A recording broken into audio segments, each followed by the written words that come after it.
దుమ్ దుర్గాయ నమః. ఓం శ్రీమాత్రే నమః. శక్తి సాధన ఉపాసకులు సాధనలో ముందుకు వెళ్ళాలి అంటే మనకు శివుడి మరొక రూపమైన భైరవుడి అనుగ్రహం ఖచ్చితంగా ఉండాలి.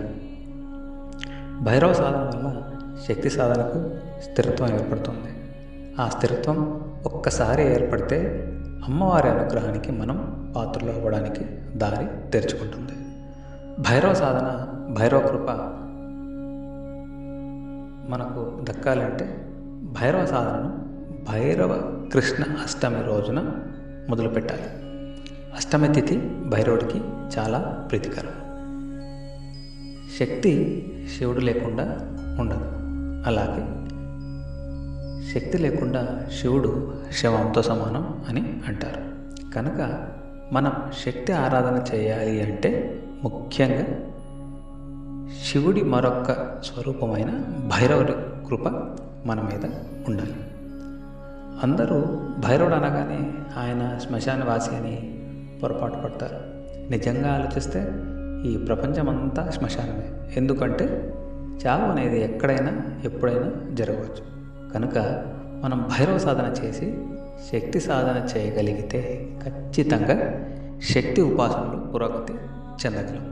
అయితే భైరవ సాధనను కొన్ని కోట్ల మంది సాధకులు మంత్ర తంత్ర యంత్ర సాధనతో చేస్తుంటారు.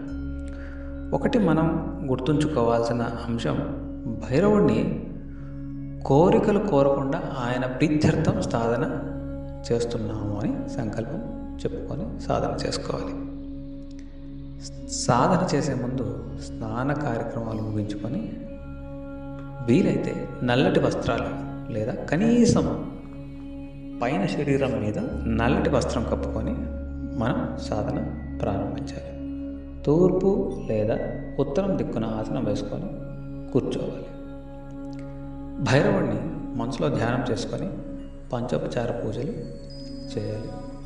భైరవుడికి గుగ్గిలం లేదా ధూపం అంటే చాలా ప్రీతికరం.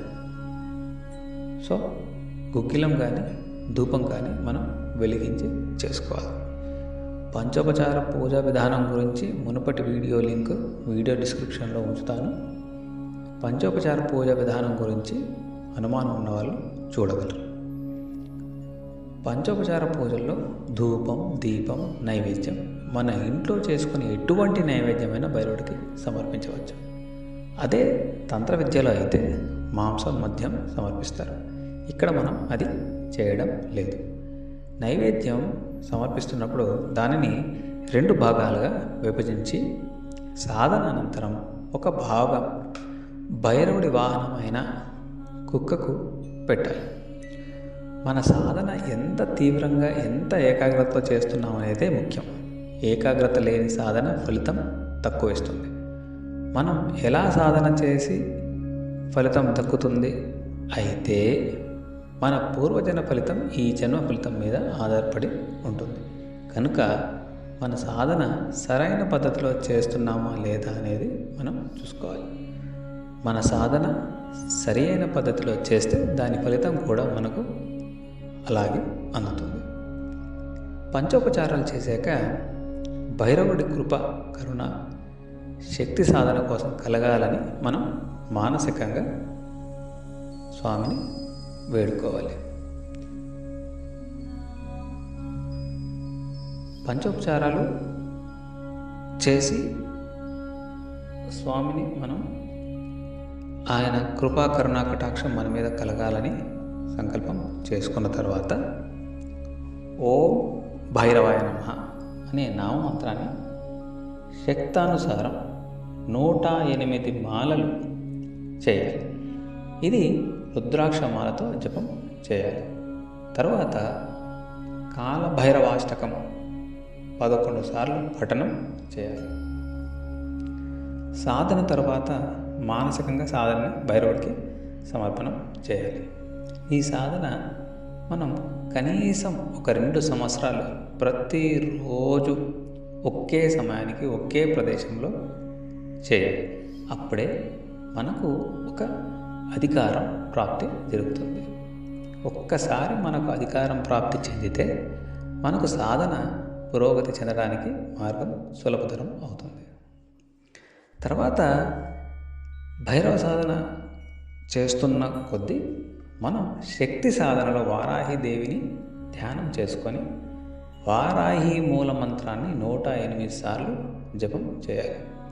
వారాహి మూల మంత్ర ఉపదేశం కాని వారు ఓ వారాహ్యై నమః అనే నామమంత్రాన్ని ప్రతిరోజు 108 మాలలు లేదా 64 మాలలు జపం చేయాలి. తరువాత వారాహి ద్వాదశ నామావళి స్తోత్రాన్ని కానీ వారాహి ద్వాదశ నామాలు అంటే అమ్మవారి వారాహిదేవి 12 నామాలు 64 సార్లు పఠనం చేసి వారాహిదేవికి సమర్పించాలి. వారాహి మూలమంత్ర సాధన గురించి మునుపటి వీడియో లింక్ డిస్క్రిప్షన్లో ఉంచుతాను. అనుమానం ఉన్నవాళ్ళు ఎలా చేయాలి ఏంటి అనేది దాని మీద ఆ డిస్క్రిప్షన్ చూసి అర్థం చేసుకోవచ్చు. సాధన అనంతరం ధ్యానం చేయాలి. శక్తి స్వరూపిణి అయిన వారాహిదేవి మూలాధార చక్రం నుంచి సహస్రారం చక్రంలోకి వెళ్ళి పైన సహస్రారంలో ఉన్న శివుడితో మమేకమవుతుంది. అక్కడితో కుండలిని జాగృతి అవస్థలోకి వెళ్తుంది. ఈ విధంగా మన సాధన చేసి శక్తి సాధనలో మనం భైరవుడి అనుగ్రహంతో పురోగతి చెందగలం. ఓం శ్రీమాత్రే నమః. ఓం భైరవాయ నమః.